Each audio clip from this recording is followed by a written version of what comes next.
prestasi selanjutnya adalah prestasi yang berupa pengalaman mengikuti kegiatan. Kayak misalnya kalian mengikuti kegiatan seminar nasional gitu, menjadi pemakalah, menjadi apalah gitu, yang berbau-bau ilmiah, dan juga pengabdian gitu. Jadi ada pengalaman mengikuti kegiatan ilmiah dan juga pengalaman pengabdian. Nah, kalau pengalaman ilmiah itu tadi ikutan konferensi, ikutan seminar, menjadi pemakalah, atau bahkan kalian menulis artikel yang dipublish ke jurnal, itu sangat tinggi nilainya ya. Nah, terus pengalaman pengabdian kalian itu bisa didapatkan ketika kalian misalkan ikut pengabdian di KKN. Mah udah KKN, kalau KKN nggak kenilai soalnya kan kalian ikut Pilmapresnya pas tingkat 3 ya. Nah, paling kalian itu bisa mengikuti volunteer, kayak kan kalau di bidik misi ada Bima Kalem. Bima Kalem ya. Bima Kalem itu bisa diikuti sama kalian, atau misalkan P2M di setiap prodi. Nah, kayak gitu. Jadi kalian tuh bisa ikut ya di sana. Itu adalah pengalaman pengabdiannya. Terus ada juga nih prestasi di bidang non akademik juga. Di non akademik kayak olahraga itu juga bisa masuk. Atau kalian menulis buku itu juga masuk. Pokoknya pengalaman-pengalaman yang berbau ilmiah, berbau pengabdian itu sangat bisa dimasukkan lah ke dalam portofolio kita untuk dinilai gitu. Apalagi prestasi yang juara-juara gitu, itu mah udah pasti. Dan Tete saranin sih, walaupun tidak juara juga, misalkan kalian ikutan apa, hanya jadi finalis atau hanya jadi semifinalis, gak apa-apa, masukkan aja tuh. Jadi intinya kalian itu jangan menganggap Pilmapres itu harus yang udah juara nasional dan sebagainya, tapi pengalaman-pengalaman itulah yang bakalan menjadi pertimbangan dewan juri gitu. Terus selain itu nih sesuatu yang sangat esensial, yaitu kepribadian. Kepribadian kalian tidak bisa disimbolkan atau ditandai atau dipresentasikan lewat dokumen. Tapi kepribadian kalian itu dicerminkan dari sikap kalian sendiri. Jadi dosen itu sudah melihat kalian pada saat kalian di kelas gitu, sudah bisa menilai kalian itu seperti apa. Jadi kepribadian itu memang sesuatu yang abstrak, tidak dinilai secara objektif ya. Kalau dibilang dia itu subjektif. Jadi kepribadian itu sangat penting, that is important. Jadi dari semua aspek yang tadi Tete sebutkan, kepribadian itu jadi yang utama juga, karena boleh jadi dia pintar, boleh jadi dia cerdas, boleh jadi dia banyak pengalaman, tapi ketika bad manner, yaitu tidak bagus akhlaknya, akhlakles ya kalau zaman sekarang. Itu sangat disayangkan sekali nih. Jadi Pilmapres itu harus jadi tauladan, karena dia nanti kalau kita jadi Pilmapres itu segala macam aktivitas kita itu bakal dilihat ya. Dalam artian, kok Pilmapres gitu sih, kok Mawapres gitu sih, kayak gitu. Jadi kita harus jadi diri sendiri memang, tapi kepribadian itu kan memang dituntut untuk baik gitu kan. Jadi kepribadian kayak misalnya nih kesopanan, terus kejujuran, integritas gitu kan. Ketika kita diberi tugas sama dosen, kita tuh bener nggak sih ngerjainnya, kita tepat waktu nggak sih kalau misalnya masuk kelas dan sebagainya. Jadi ya kepribadian itu juga penting dan sangat dinilai, tapi kita tidak tahu mereka menilainya kayak apa karena tidak dipresentasikan lewat dokumen. Jadi kita tidak bisa mengira-ngira dosen itu menilai kita baik atau tidak, kayak gitu. Dan termasuk kepribadian percaya diri, teman-teman. Jadi seorang yang ingin jadi Pilmapres itu harus percaya diri. Kenapa? Karena memang iya percuma kalau misalnya kita pintar, banyak tahu segala hal, tapi kita tidak percaya diri, alhasil kita itu tidak bisa menunjukkannya gitu. Jadi harus percaya diri, karena yang percaya diri itu, kalau udah ada percaya diri, kita tuh bakal orang-orang tuh bakal percaya sama kita. Kalau kitanya tidak percaya sama diri sendiri, terus gimana orang-orang akan percaya sama diri kita? Ya, betul. Makanya jangan ragu-ragu untuk ikut Pilmapres dah. Aku mah nggak percaya diri, nggak pede, jangan gitu ya. Justru ketika kita percaya diri, kita bisa menghasilkan prestasi itu gitu. Itu Iskom. Jadi kesimpulannya ada yang dinilai di di Pilmapres itu ada KTI, bahasa Inggris, sama prestasi. Dan prestasi itu ada prestasi akademik, IPK, ada prestasi perlombaan, ada prestasi pengakuan yang tadi, dan juga prestasi yang lainnya yang tidak masuk, maksudnya yang mengikuti kegiatan ilmiah ataupun menulis buku kayak gitu. Oke, Itu sih. jelas banget ya Teh ya. Tinggal dipersiapkan niatnya. Nah itu, dan kepribadian juga harus ditampilkan yang baik dari sekarang. Iya betul. Oke Teh, ngomong-ngomong soal tadi Wapres nih Teh. Nah Teteh dulu mempresentasikan itu ngambil topiknya apa Teh? Terus ya, oh iya. nanti Teteh bisa tertarik gitu ngambil topik yang presentasiin waktu itu. Oke. Jadi Teteh cerita lagi ya. Karena memang ini pertanyaan based on experience. Jadi yang pertama Teteh itu kepikiran hal tersebut karena dulu itu Teteh melihat berita tentang stunting. Tahu kan stunting ya? Iya. Tahu nggak?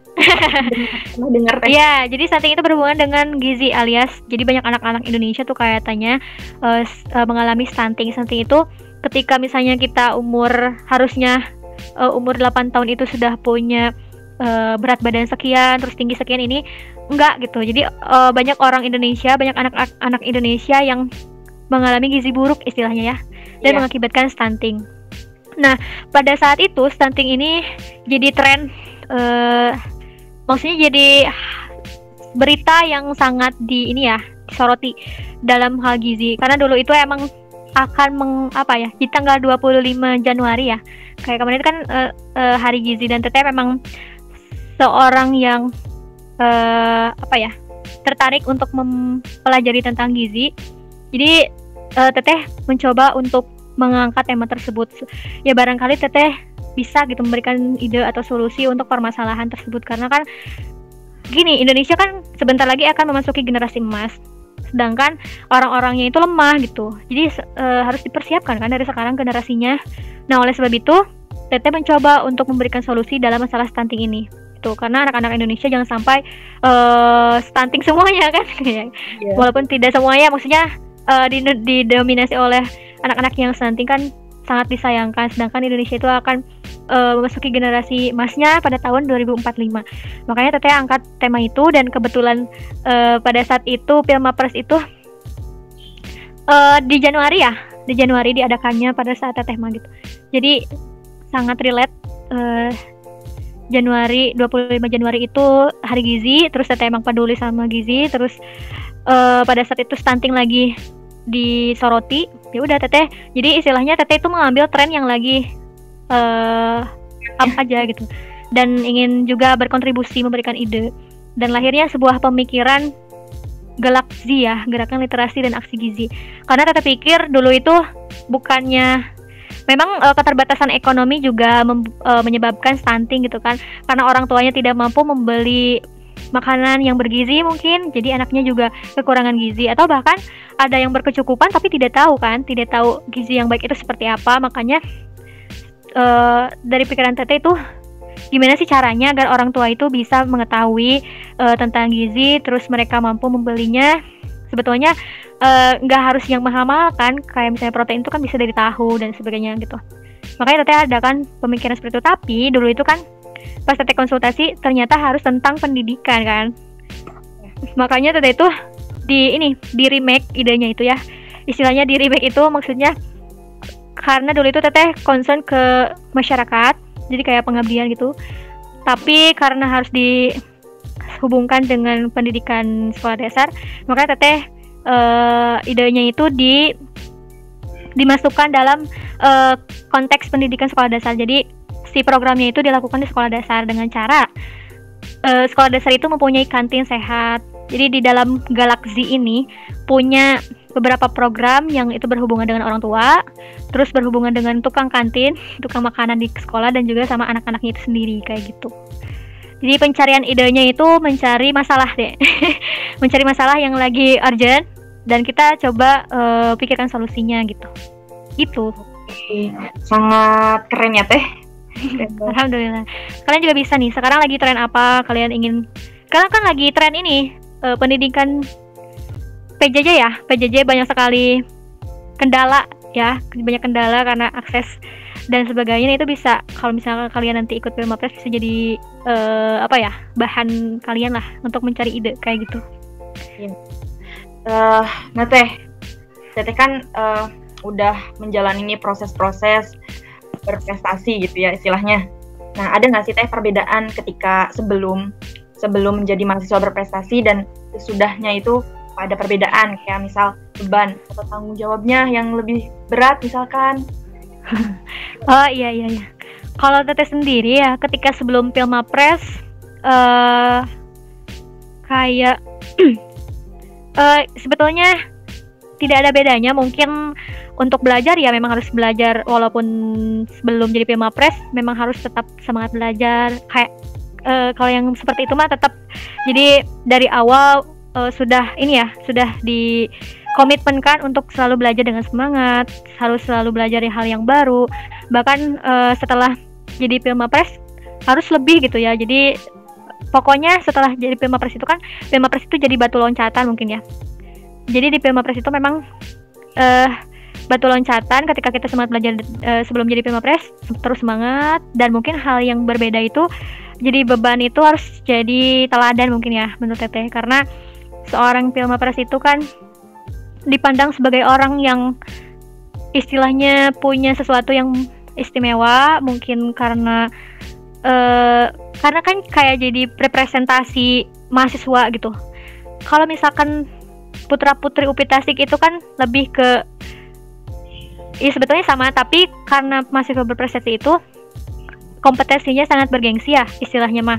Dari kan diadakan secara nasional seperti itu. Jadi ya itu bebannya itu jadi role model. Jadi role model, iya betul, jadi role model. Dan kita harus memang, bahkan yang Teteh itu ya jadi punya beban untuk mengkader adik-adik Teteh jadi seorang yang lebih dari Teteh gitu. Itu sih yang mungkin jadi bukan beban sih, tapi jadi tantangan gitu. Jadi tantangan baru karena Teteh jadi Pilmapres, karena Teteh walaupun juara 2, Teteh merasa gagal gitu ya. Merasa gagal karena tidak menjadi yang pertama. Istilahnya. Jadi enggak juga sih sebetulnya, kalaupun Teteh yang pertama, Teteh juga pasti akan melakukan ini. Teteh adakan kelas sekolah Mawapres itu untuk bisa sharing. Jadi Teteh itu pengen generasi ataupun adik-adik tingkat Teteh itu bisa lebih gitu dari Teteh. Makanya ketika Teteh sadari Teteh itu kurang persiapan, Teteh itu kurang aware dulunya sama Pilmapres, karena dulu nggak sama sekali kepikiran ikut ya maksudnya. Jadi Teteh pengen kasih start ke adik-adik Teteh itu duluan gitu. Jadi jauh-jauh sebelum Pilmapres itu dilaksanakan, adik-adik Teteh harus sudah tahu Pilmapres itu kayak gimana, biar mereka itu benar-benar yang udah bisa selangkah lebih maju daripada Teteh. Terus harapan Teteh sih UPI Tasik ini bakalan bisa menembus 3 besar kayak dulu pernah sih sebetulnya UPI Tasik itu jadi 3 besar pas angkatan siapa ya. Ya intinya dulu itu pernah UPI Tasik itu jadi juara ya 3 besar di UPI Pusat gitu. Pas angkatan siapa lupa. Nah terus pas kesininya nggak ada gitu. Jadi Teteh pengen UPI Tasik itu adalah seorang yang menjadi perwakilan ke sana terus jadi juara, nggak hanya menamu saja di sana tuh gitu. Jadi itu beban Teteh, beban tuh kan jadi beban. Maksudnya tantangan ya. Kalau dianggapnya beban berat dong ya. Kalau tantangan kita harus kejar. Nah tantangan Teteh itu menjadikan adik-adik Teteh itu lebih dari Teteh gitu. Mawapresnya kayak gitu. Ya. Jadi kalau untuk mempertahankan gelar Mawapres sendiri nih Teh, atau misalkan sekarang kan maksudnya udah keluar di mahasiswa UPI Tasik nih Teh. Berarti kan gimana nih Teteh bisa istiqomah gitu ya untuk terus berprestasi, misalkan jadi guru yang berprestasi gimana lah. Itu gimana Teh? Iya benar karena ada ya ajangnya guru berprestasi. Nah, Teteh itu memang dulunya, kalau Teteh boleh cerita ya, dari dulu itu Teteh itu orang yang enggan ikutan lomba-lombaan gitu ya. Enggan ikut lomba-lomba, tapi karena Teteh sekarang mikir kalau ikutan lomba itu bukan kita mau juara, tapi kita menaikkan level kita gitu. Jadi Teteh juga sudah tahu bahwasannya perlombaan itu ada untuk menggenjot keinginan kita untuk bisa berkualitas lah istilahnya gitu. Jadi makanya saat ini pun Teteh rajin ikut kegiatan pelatihan dan sebagainya, karena itu sudah tertanam dalam jiwa Teteh kalau meningkatkan kualitas dan mengembangkan kualitas pribadi itu penting gitu. Jadi setelah lulus pun Teteh selalu berusaha memberikan yang terbaik dalam semua aspek kehidupan ini. Terus ya memang ada keinginan untuk bisa menjadi yang terbaik gitu ya di profesi guru ini, tapi ya karena Teteh kan belum start ya istilahnya, karena kan belum PNS. Tapi Teteh belajar dari sekarang gitu, belajar bagaimana sih meningkatkan kapasitas dan juga kualitas diri kita dalam konteks guru gitu kan, dan sebagainya. Dan Teteh juga alhamdulillah kemarin itu kan IPK tertinggi di prodi PGSD ya. Teteh juga gak nyangka, padahal Teteh itu kan pas kuliah itu banyak sekali organisasi yang Teteh ikuti, dan kayak udah nggak kebayang deh IPK-nya keberapa gitu. Tapi ternyata pas dilihat di akhir ternyata Teteh paling tinggi di prodi PGSD ya. Kalau di PG PAUD Teh Entang Teh Entang juara. Dari semua angkatan itu Teh Entang sebetulnya, tapi kan Teh Entang sama Teh Widya ini beda ini ya, beda jurusan gitu. Alhamdulillah semuanya dari bidik misi tuh. Itu juga yang membuat kita terus terpacu untuk melakukan yang terbaik. Walaupun sudah kuliah, kita harus tetap semangat mengembangkan dan meningkatkan kualitas kita. Gitu deh. Iya. Doakan ya, mudah-mudahan bisa jadi guru berprestasi. Ya, guru berprestasi juga ada tingkatannya, tingkat kecamatan, tingkat kabupaten, tingkat provinsi, tingkat nasional gitu. Mudah-mudahan saja ya.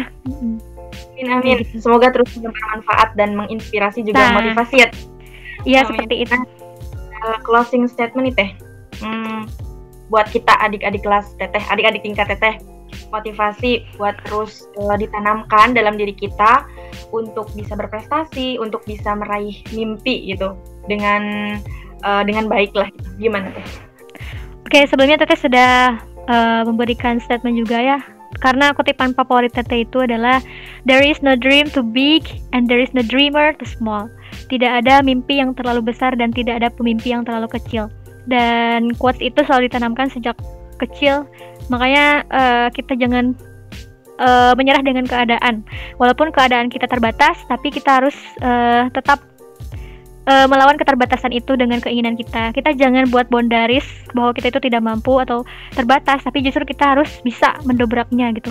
Karena gini, dunia itu kecil ya. Ya kan? Ya, dunia itu kecil. Bumi itu kecil. Kalau impian kalian hanya segitu-gitu aja, ya itu sangat disayangkan. Karena kita bisa bermimpi, bisa mempunyai impian yang gratis. Itu coba mimpilah setinggi-tingginya walaupun kita jatuh. Ya, katanya gini, mimpilah setinggi bintang di langit, karena kalaupun kita jatuh, kita masih ada di awan gitu ya. Masih jatuhnya tidak terlalu ke bawah gitu. Jadi kita harus mimpinya tinggi ya, jangan merasa kita minder, ada kita mah tuh udah apa tuh, bukan gitu. Privilege itu bukan satu-satunya jalan sukses. Kita juga bisa sukses dengan keterbatasan kita, kayak gitu. Iya. Sangat menginspirasi, keren banget nih. Mungkin kesimpulan dari aku ya Teh.